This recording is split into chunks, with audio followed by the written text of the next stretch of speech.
Zee 24 तास एक पाऊल पुढे।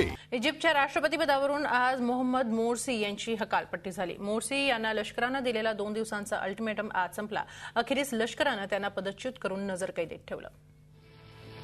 इजिप्तमध्ये सत्तांतर, राष्ट्रपती पदावरून मोर्सी यांची हकालपट्टी, मोर्सी नजरकैदेत, तहरीर चौकात जल्लोष। इजिप्तमध्ये अखेरीस जे व्हायचं ते झालं। लष्करानं राष्ट्रपती मोहम्मद मोर्सींना बाहेरचा रस्ता दाखवला। इजिप्तचे लष्कर प्रमुख जनरल अल सिसी यांनी ही घोषणा केली आणि राजधानी कैरोत जल्लोष करण्यात आला।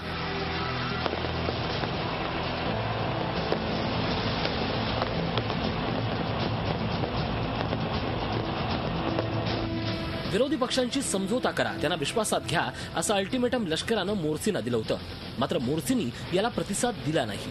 अखेरीस सेनेनं त्यांची हकालपट्टी केली। लष्करानं इजिप्तचं संविधान बरखास्त केलं। मुख्य न्यायाधीशांना हंगामी राष्ट्रपती पद दिलं। यापुढची राजकीय वाटचाल आखण्याची जबाबदारी अल अझहरच्या शेखकडे सोपवली।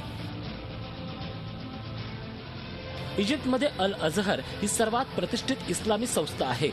अल अझहरचे शेख आता कॉप्टिक चर्चचे प्रमुख विरोधी पक्षनेता मोहम्मद अल बर्देई यांच्याशी सल्लामसलत करून निर्णय घेतील। ब्रदरहूड पक्षाचे प्रमुख आणि राष्ट्रपती मोहम्मद मोर्सींविरुद्ध जनतेनं आंदोलन पुकारलं होतं। मोहम्मद मोर्सीने त्यांच्या विरोधात सुरू असलेल्या या आंदोलनाला नामंजुरी दिली होती।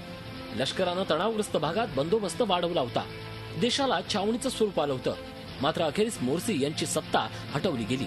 आता पुढे लोकशाहीवादी सरकार लवकरात लवकर सत्तेवर यावं अशीच इच्छा जगभरातून व्यक्त होतीये। Bureau report, Zee media.